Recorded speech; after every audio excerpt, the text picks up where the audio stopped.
nome é Leandro Haines e este é o Memorial das Sombras.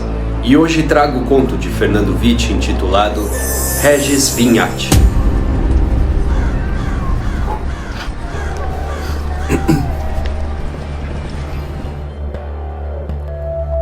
Munique, Alemanha, 22 de julho de 1954, 23:09.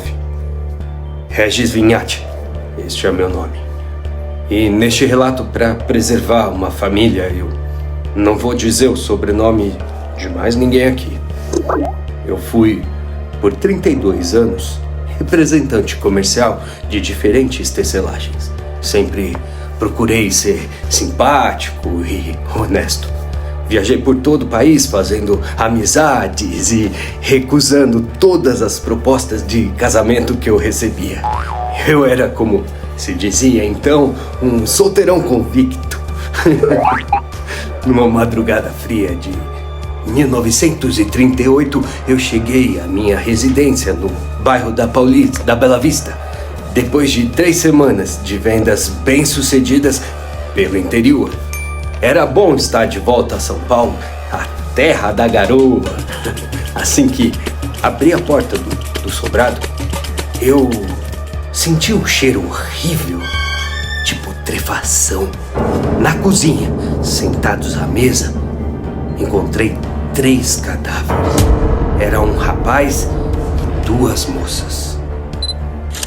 Todos tinham os pescoços cortados. Eles tinham as mãos espalmadas sobre a mesa. Seus olhos estavam esbugalhados.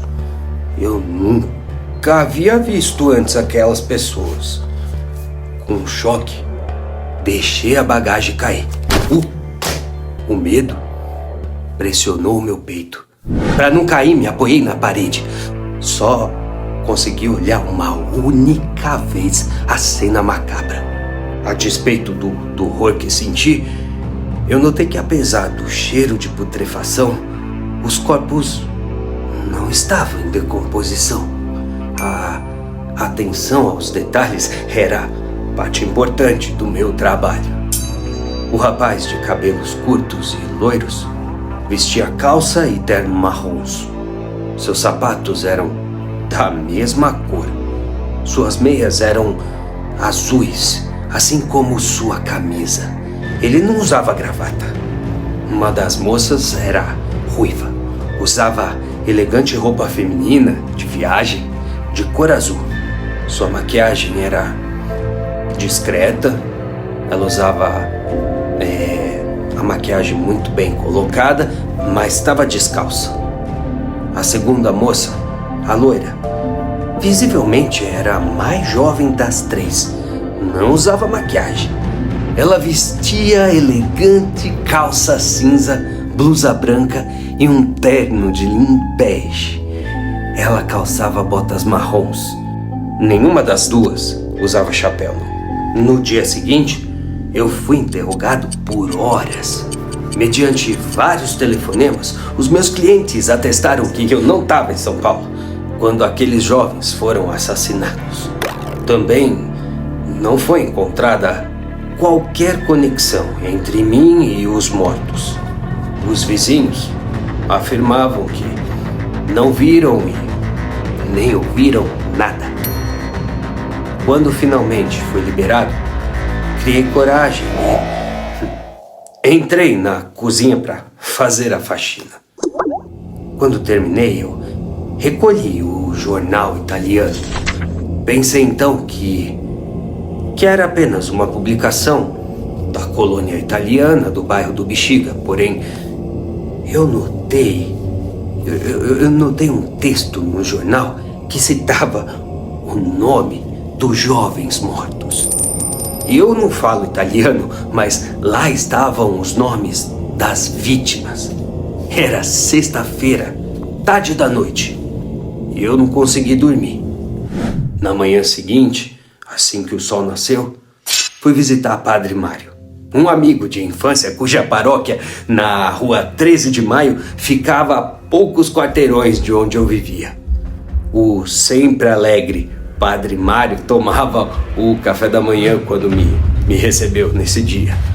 Me sentei à sua mesa e estendi ao amigo o jornal italiano. As notícias sobre os mortos em minha casa já havia corrido a cidade e o padre perguntou se o jornal tinha alguma ligação com os cadáveres e eu apenas apontei a matéria em que ele deveria ler. Feita a leitura, Padre Mário, com um sorriso saudoso, afirmou que aquele jornal era uma publicação do Partido Comunista Italiano, o PCI.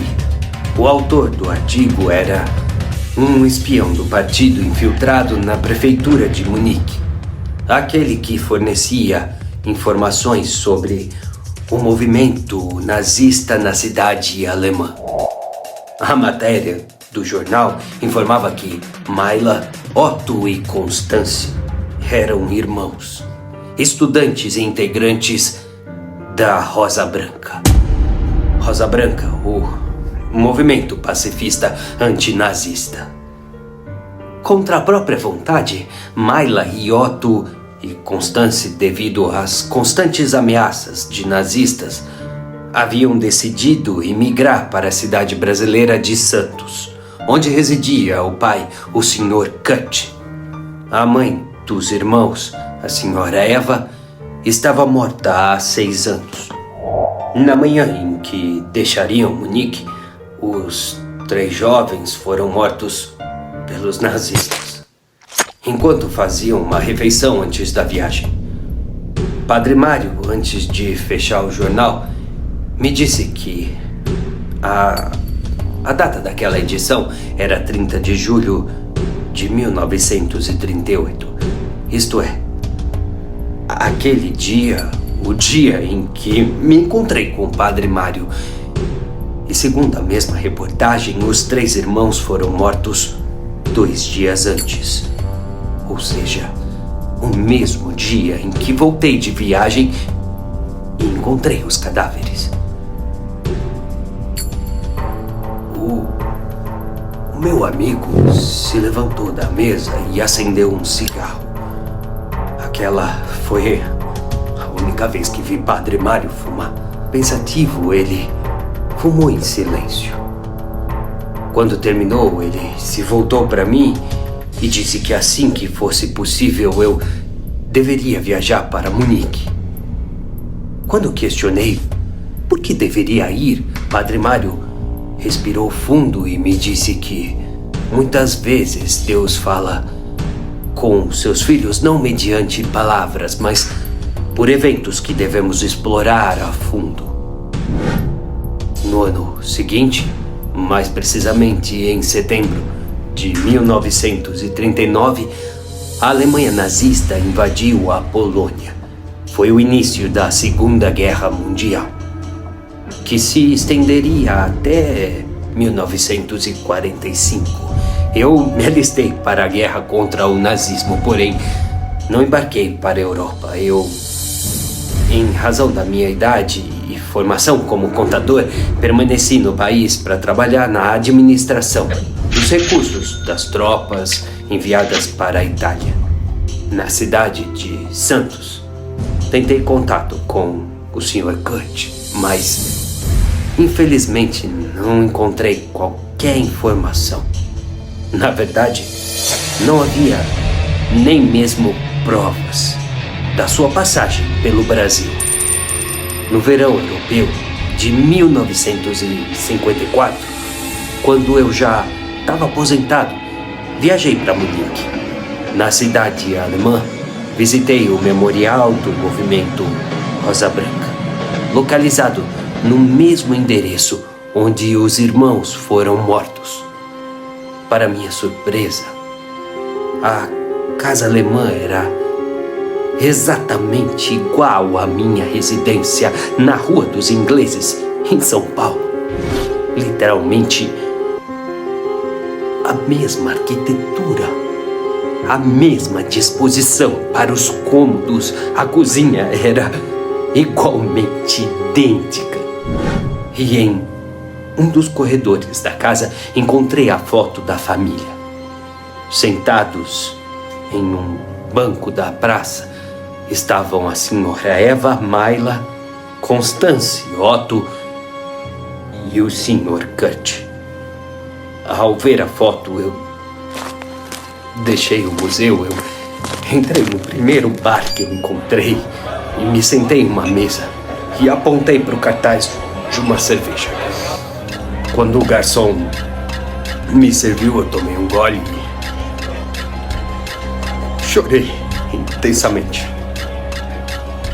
O Sr. Kurt, que via na foto, o Sr. Kurt era um homem absolutamente idêntico a mim. Era como se eu me observasse no espelho.